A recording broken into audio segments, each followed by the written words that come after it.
Bismillahirrahmanirrahim. Assalamualaikum warahmatullahi wabarakatuh. Waalaikumsalam warahmatullahi Assalamualaikum wabarakatuh. warahmatullahi wabarakatuh. Baik, sebelumnya sudah tahu semua kenapa kita berkumpul di room Zoom ini? Kak, Belum, Kak. Belum tahu, Kak. Jadi sebelumnya kita akan melakukan bimbingan konseling kelompok. Ada yang sudah pernah mengikuti bimbingan konseling kelompok? belum Kak. Oke, sebelumnya kakak akan menjelaskan apa yang dimaksud dengan bimbingan konseling kelompok. Jadi, bimbingan konseling kelompok adalah layanan bimbingan yang diberikan dengan suasana kelompok. Jadi, bimbingan konseling kelompok ini merupakan kegiatan bimbingan konseling menggunakan dinamika kelompok. Sebelumnya, bimbingan konseling kelompok ini memiliki beberapa asas. Yang pertama yaitu asas keterbukaan, di mana kalian secara terbuka bercerita tanpa adanya yang ditutup-tutupi ataupun kebohongan. Selanjutnya, asas kesukarelaan, kalian bercerita secara sukarela tanpa adanya paksaan atau tekanan dari pihak lain. Selanjutnya, asas kerahasiaan, di mana cerita kalian akan kita rahasiakan bersama. Jadi hanya kita dan yang hadir di sini saja yang tahu, tanpa ada pihak lain yang tahu mengenai permasalahan kita atau apa yang kita bahas pada room Zoom ini. Nah, selanjutnya yaitu asas kenormatifan, di mana konseling kelompok ini akan berjalan sesuai dengan norma-norma yang berlaku di masyarakat, maupun di sekolah. Nah, sebelum kita masuk kepada tahap selanjutnya, ada baiknya kita perkenalan terlebih dahulu. Dimulai dari kakak ya. Jadi perkenalkan, nama kakak Andi Arunisa, biasa dipanggil Nisa. Di sini kakak bertindak sebagai pimpinan kelompok. Nah, kepada adik-adik saya persilahkan, siapa yang ingin memperkenalkan dirinya terlebih dahulu? Saya, Kak, perkenalkan, nama saya Yulmi Desi, biasa dipanggil Yulmi. Saya dari kelas 11 IPA 5. Oke, selanjutnya. Saya, Kak, perkenalkan, nama saya Diang Riana Nurbeta, biasa dipanggil Rini. Saya dari kelas 12 IPS 1. Oke, selanjutnya. Saya Kak, perkenalkan, nama saya Nurul Sabrina dari kelas 12 IPA 2. Oke, selanjutnya. Dan siapa lagi yang belum memperkenalkan dirinya? Saya Kak, perkenalkan, nama saya Tiara Anissa, bisa dipanggil Tiara, saya dari kelas 12 IPA 2. Oke, sudah saling mengenal semuanya ya. Jadi, sebelumnya pada kegiatan kita pada siang hari ini, kita akan melakukan kontrak waktu. Jadi ada yang ingin memberikan saran mengenai kontrak waktu kegiatan kita pada pagi hari ini? 30 menit, Kak. Oke, 30 menit ya. Ada yang lain? Sama, Kak, 30 menit mungkin sudah cukup. Oke, jika 30 menit sudah dirasa efektif untuk kegiatan kita pada pagi hari ini, jadi kita sepakati waktu bimbingan konseling kelompok kita pada pagi hari ini yaitu kurang lebih 30 menit. Nah, selanjutnya kakak akan menjelaskan tujuan dari kegiatan kita pada pagi hari ini. Jadi, kegiatan bimbingan konseling kelompok kita pada hari ini bertujuan untuk mempelajari bagaimana cara mengambil keputusan dan pemecahan masalah secara objektif. Selanjutnya menyadari akan keragaman atau alternatif keputusan dan konsekuensi yang akan dihadapi. Nah, selanjutnya yaitu mengambil keputusan yang sesuai dengan permasalahan yang sedang dihadapi. Nah, sudah dipahami semuanya? Sudah, Kak. Oke. Sudah Kak. Nah, selanjutnya ada mungkin dari saudari Yulmi, bisa dimulai untuk memaparkan permasalahan yang mungkin sedang dialami di dalam kelas ataupun di sekolahnya. Silahkan.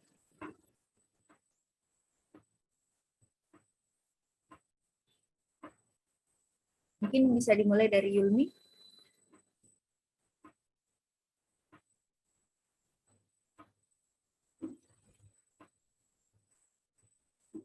Iya, terima kasih atas kesempatannya, Kak.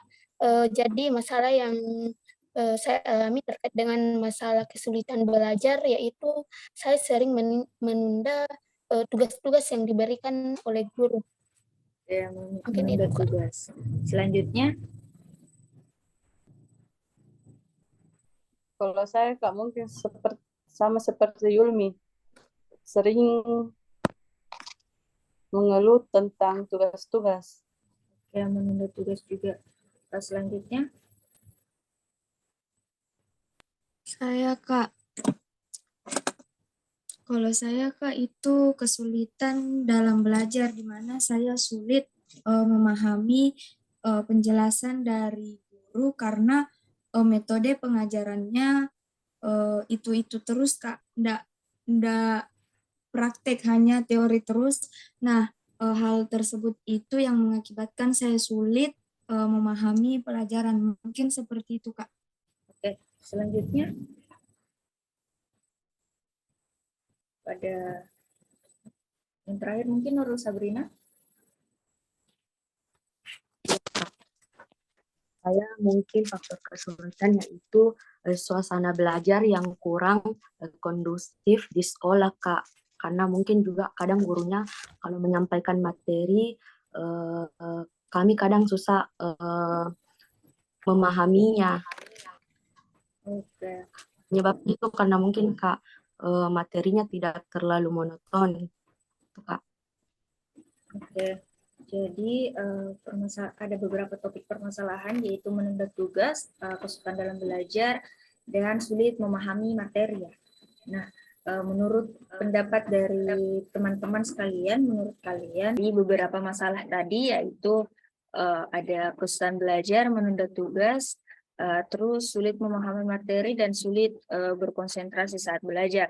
Nah, menurut kalian yang paling urgent untuk dibahas pada kesempatan kali ini tuh yang mana? Mungkin masalahnya hari ini, Bu, Kak. Masalahnya hari ini kesulitan belajar ya? Iya, Iya, Kak. Kak. Oke. eh,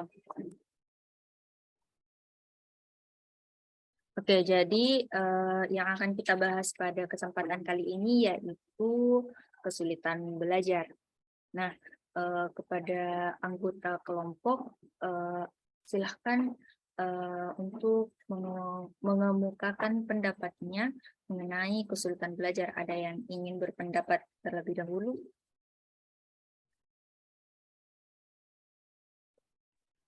Saya, Kak. Oke, silahkan. Tapi saya ingin bertanya dulu, Kak, ini masalah belajar mau dipaparkan tentang pengertiannya atau apa, atau solusi yang dapat diberikan kepada Eh, saudari Rini? Mungkin bisa pengertiannya terlebih dahulu, setelah itu mungkin pendapatnya mengenai solusi atau tips-tips bagaimana cara mengatasi kesulitan belajar. Oh iya, Kak, baiklah. Nah, kalau menurut saya kan masalah belajar itu adalah kesulitan yang kita alami di saat pembelajaran di sekolah maupun di rumah. Jadi mungkin untuk Rini agar tidak mengalami kesulitan belajar dalam dirinya, harus menerapkan sikap disiplin dalam dirinya. Bagaimana ia harus menerapkan dalam dirinya bahwa ia harus fokus dalam belajar dan tidak mempedulikan hal-hal yang membuat dia merasa kesulitan dalam memahami pelajaran. Kemudian mungkin yang kedua, Bu, mungkin gurunya juga, karena selain dari dalam diri siswanya, mungkin faktor dari luar yang menyebabkan Rini mengalami kesulitan belajar karena gurunya yang metode pembelajarannya yang itu-itu saja atau monoton pada materi, tidak ada praktek kayak begitu. Jadi gurunya juga mungkin bisa mengubah cara metode pembelajarannya atau media pembelajaran yang lebih menarik lah. Mungkin itu dari saya, Bu. Oke. Yang lain ada yang ingin mengemukakan pendapatnya? Mungkin Tiara, silahkan. Kalau saya, Kak, di sini kondisi di mana kompetensi atau prestasi yang dicapai tidak sesuai dengan kriteria standar yang telah ditetapkan, baik itu berbentuk sikap, pengetahuan maupun keterampilan. Itu saja Kak dari saya. Tipsnya atau kiat-kiatnya supaya bisa mengatasi kesusahan belajar yang dialami mungkin bisa dikemukakan. Kalau saya Kak bisa menciptakan suasana belajar yang menyenangkan. Tipsnya bisa kayak menemani juga anak belajar, jangan belajar sambil bermain handphone. Itu saja Kak. Oke. Nah, sebelumnya bisa kita identifikasi terlebih dahulu penyebab dari kesulitan belajar yang dialami. Mungkin Saudari Rini bisa mengemukakan sebab-sebab mengapa dia mengalami kesulitan belajar. Silahkan. Baik Kak, terima kasih atas kesempatan yang diberikan. Nah, penyebab saya mengalami kesulitan belajar itu yang pertama itu Kak, yang sudah saya katakan tadi bahwa saya selalu kesulitan dalam memahami penjelasan dari guru. Mengapa? Karena metode pengajaran guru tersebut hanya itu-itu saja, berpacu pada materi saja, tidak praktek. Nah, dari faktor ya selanjutnya itu Kak dipicu dari faktor saya di rumah juga Kak. Biasanya kalau saya ingin belajar itu saya sulit untuk memahami pelajaran tersebut karena di rumah itu Kak biasanya ribut, akhirnya saya kesulitan dalam belajar Kak. Dan yang ketiga itu Kak, jika saya belajar di kelas itu saya selalu diganggu oleh teman-teman Kak. Entah itu disuruh pergi ke kantin, bermain handphone, dan lain sebagainya. Mungkin itu saja Kak. Baik, terima kasih. Jadi di sini faktor penyebab ini mengalami kesulitan belajar yaitu yang pertama guru yang mengajar terlalu monoton, seringnya hanya memberikan materi tanpa praktek yang kreatif. Selanjutnya permasalahan yang dibawa dari rumah, mungkin adik-adiknya sering ribut, jadi membuat suasana belajar atau membangun suasana belajar itu sulit. Dan selanjutnya itu dari faktor dari dalam diri sendiri, begitu ya? Iya Kak. Nah, oke. Selanjutnya mungkin kepada teman-teman yang lain bisa mengemukakan saran serta pendapat ataupun masukannya kepada Saudari Rini mengenai permasalahan atau permasalahan atau kesulitan yang sedang dia alami. Mungkin bisa dimulai dari Yulmi, silakan.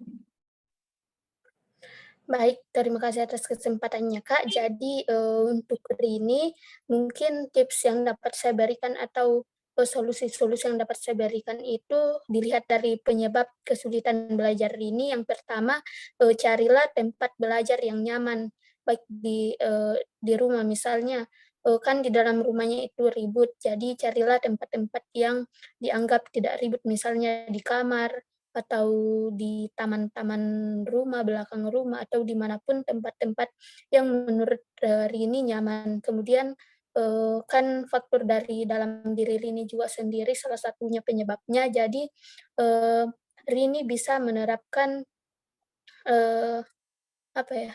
Menerapkan disiplin dalam dirinya bahwa saya harus fokus dalam belajar dan meninggalkan semua aktivitas-aktivitas yang membuat Rini malas untuk mempelajari pelajaran agar bisa paham saat di sekolah misalnya mengurangi bermain handphone begitu. Mungkin seperti itu Kak dari saya. Ya, terima kasih atas saran dan pendapatnya. Selanjutnya,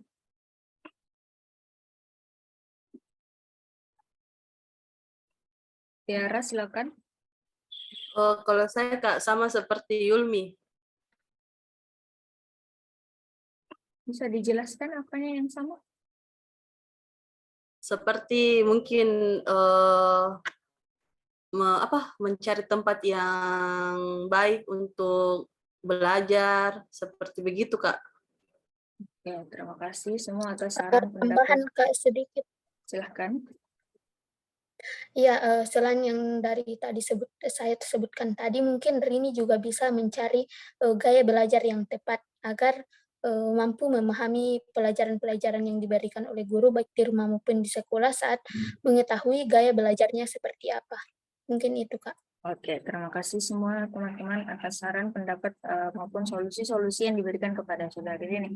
Mungkin solusi dari saya selaku pimpinan kelompok, mungkin Rini bisa menyelingi antara bermain dengan belajar, atau mungkin bisa seperti tadi yang dikatakan Yulmi, bisa mencari suasana-suasana baru, misalnya mungkin ke kafe atau di taman, mungkin bisa suasana yang lebih tenang, atau juga bisa dikomunikasikan dengan baik kepada saudaranya atau kepada orang tuanya, disampaikan mengenai masalah yang sedang dialami. Mungkin jika disampaikan dengan baik, mungkin keluarga ataupun adik-adiknya bisa mengerti mengenai kesulitan yang sedang dialami, agar mereka memberikan ruang kepada saudari Rini untuk lebih leluasa untuk belajar di rumah. Nah, selanjutnya mungkin ada yang ingin menyampaikan kesimpulan mengenai bimbingan kita pada kesempatan hari ini. Mungkin saudari Rini bagaimana tanggapannya mengenai solusi-solusi tadi? Nah, baik Kak, terima kasih atas kesempatan yang diberikan. Terima kasih atas pada teman-teman yang sudah memberikan solusi dan tips-tips dari permasalahan yang saya alami mengenai kesulitan belajar. Nah, ada beberapa solusi atau tips yang saya tangkap dari teman-teman sekalian, di mana yang pertama itu saya harus mencari tempat belajar yang nyaman atau tenang, baik itu saya menyendiri di kamar ataupun saya belajar di taman-taman dekat rumah. Nah, yang kedua itu saya menerapkan disiplin disiplin fokus dalam belajar. Nah, di mana di sini saya itu menghindari aktivitas yang tidak penting seperti bermain handphone dan lain sebagainya. Dan yang ketiga itu saya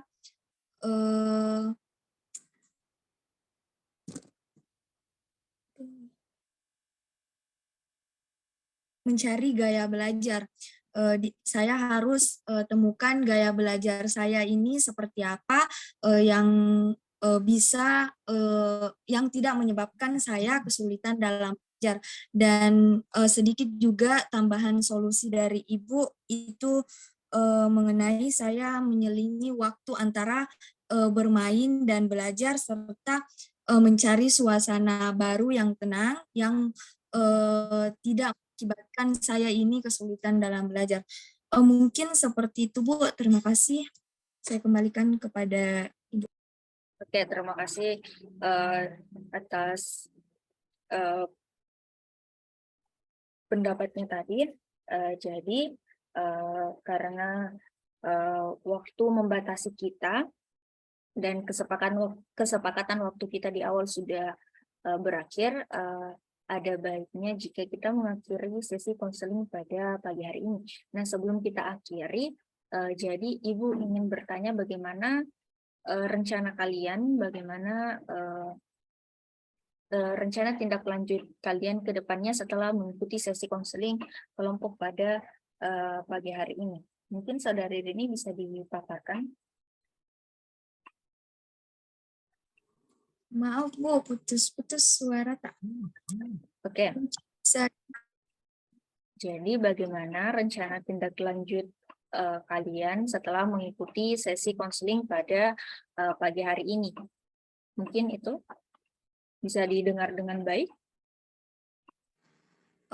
Mungkin Bu, nanti bisa dilihat perkembangannya, bagaimana, apakah saya masih mengalami kesulitan belajar atau sudah mendingan karena menerapkan tips-tips dari teman-teman tadi.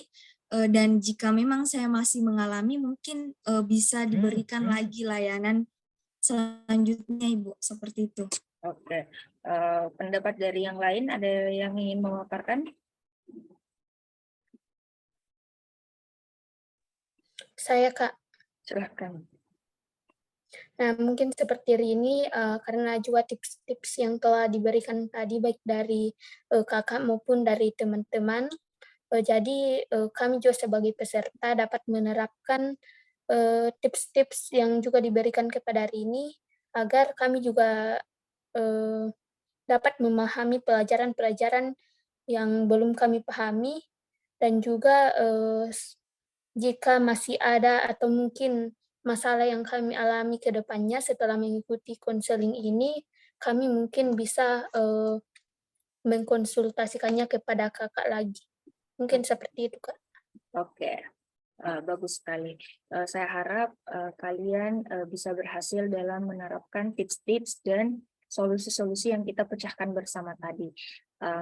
Mungkin sekian sesi konseling kelompok kita pada pagi hari ini.